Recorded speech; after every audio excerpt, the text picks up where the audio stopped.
Jane is from Man's Open Mind Management, and she's the author of a number of books, including The Slow Down to Speed Up. She's here to talk to us today about facilitating both radical and sustaining innovation. I wrote this book because I got an assignment from a multinational, consumer goods, and they said we want more entrepreneurship with our innovators. And I've been walking around there for like 15 to 20 years, so they asked me to do this research about it. I really would appreciate if you cooperate with 2 experiments I want to do before I dive into my story. What emotion is this? Joy, yes. This is happy, and there's another happy camper here. This is about joy. Nobody's going to touch you, so close your eyes and relax. And now I want you actually to be there. Descend into your body and be in this happy moment. And take your right hand and touch the part of your body where you actually feel the resonation. Please open your eyes and look around. And maybe stand up. Do you see it? Most of the hands are here. You activated these 3 neurotransmitters. Increased energy, and actually you signal to relax the blood vessels. So feeling, it is as hard a fact as is process management. I can even measure it. So what is this emotion? Yeah, angry. In psychology we call this critical parent. I know better. I have an opinion about you. And you're not talking to me. And I am right, and then we talk. So that's the kind of energy. Okay, pick a mate. Thank you. Yes. Okay, critical parent, this is my cab.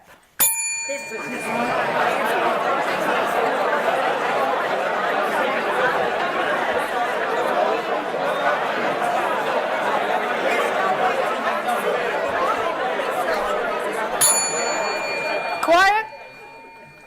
Okay, and go inside your body. What does this do to you? 2 critical parents. You do this on a daily basis in meetings, trust me. After this, you recognize this. You know, you'll think about me when you're in the next meeting. Now we actually shift to another energy. Nagging child, this always happens to me.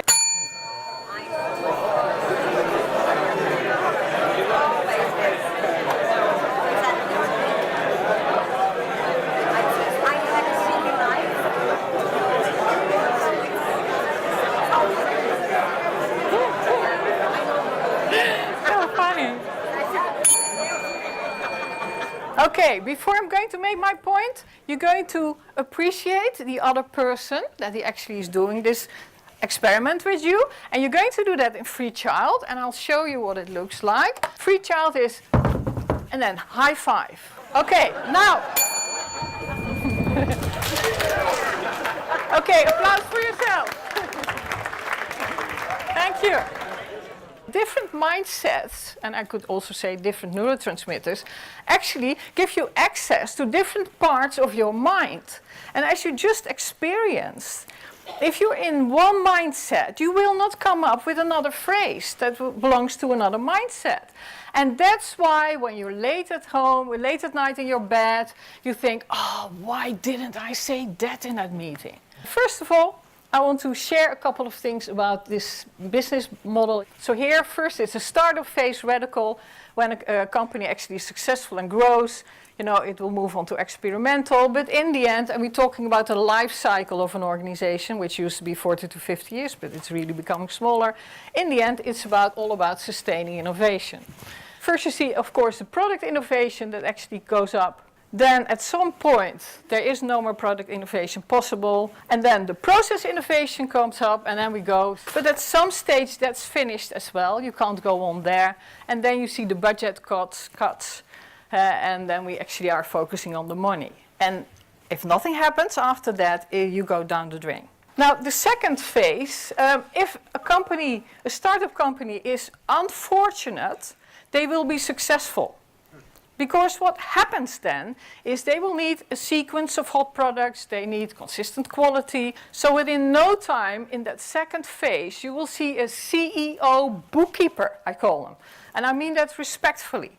Because if that second phase when the company is maturing and there are more data and it's about experimental and sustaining innovation, of course you want to use the know-how that's there. The CEO bookkeeper will actually create gatekeepers that, without them really knowing it, will keep radical innovation out. So these are 6 reasons why those gatekeepers that keep out radical innovation are right.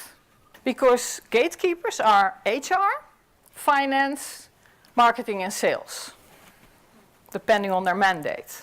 And they do their job. They go back to the data and they make sure that everybody colors within the dotted lines, because that's what they are paid for.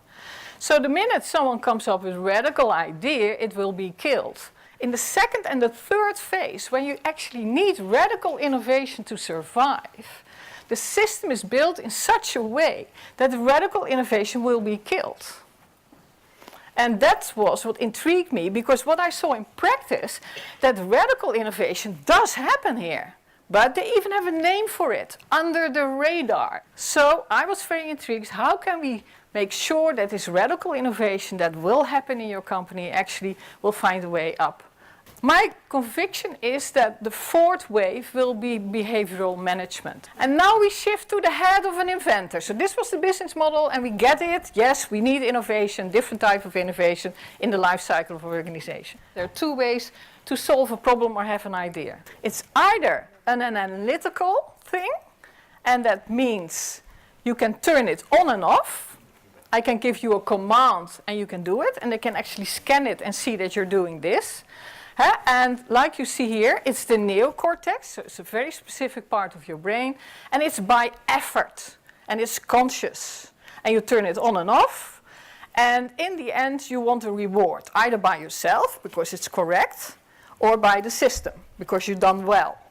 And this is risk aversive, and it's very much, if you look in your brain, about focus. Okay, I'm going to be analytical, I'm going to do a task, I'll focus. And focus means that you shut down part of your brain. That's why you don't want the radio on, you sit here, not there, and da-da-da-da. Because you want to focus on a part of your brain and actually do this. So this is one way to actually approach innovation. And the other one, and once I found this, I was so excited about it because I personally recognized it. And this is what they call insight. There's an official term, the flow state. And that's an entirely different part of the brain. It's a limbic system. And it is to be compared with falling in love. Not the IKEA phase, being in love, but falling in love. So that moment. So this cannot be turned on or off. It just plop, happens. And then you get into this fever. And inventors recognize this on the spot. I asked many, they recognize this on the spot. You get into this fever, and it's 24/7. And anything that happens in the bathroom or in the kitchen or here or falling, it doesn't matter. Everything goes into the full capacity of the brain.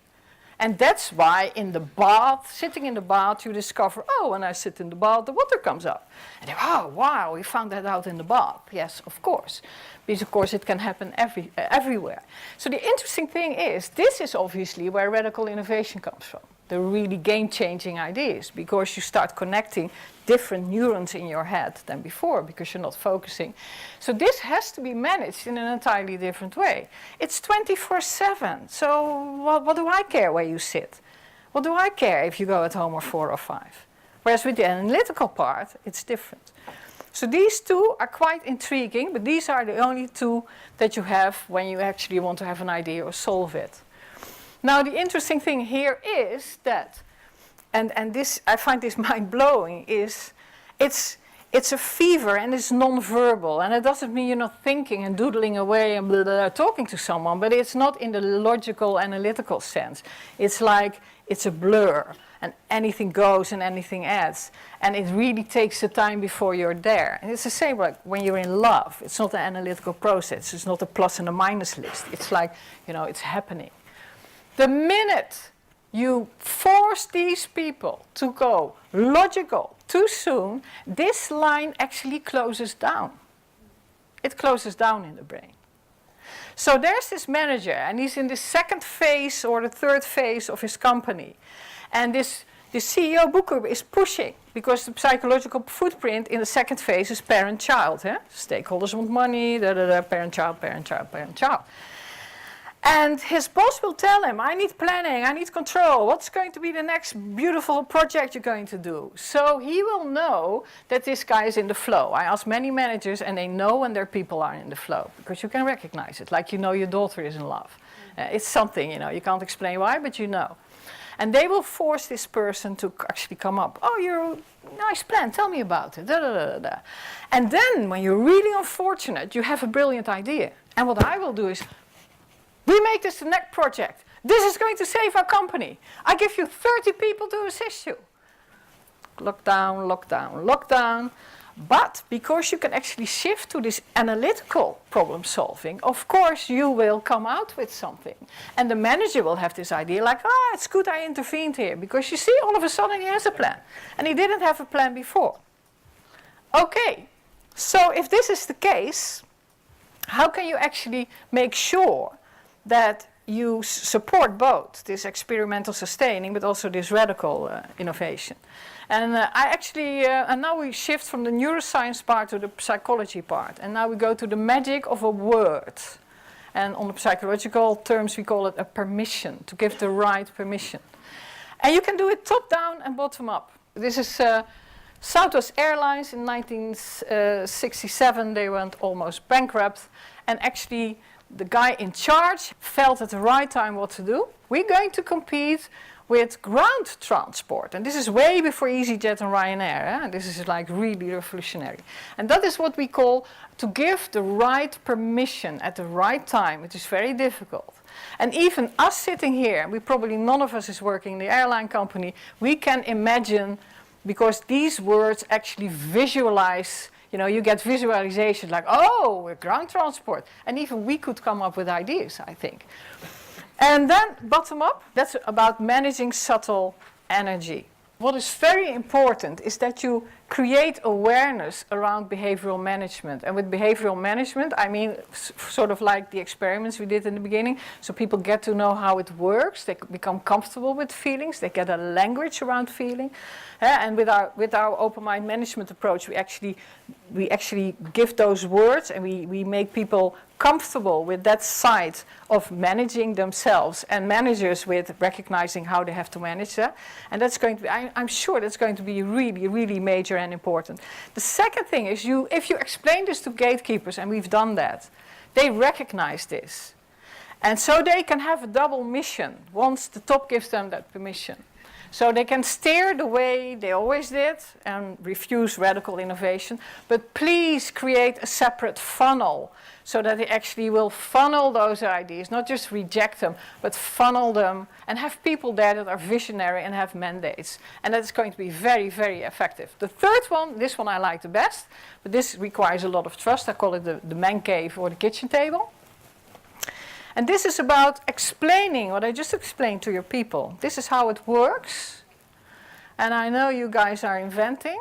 And you just give them the right permission. And the right permission would be swipe us off the market.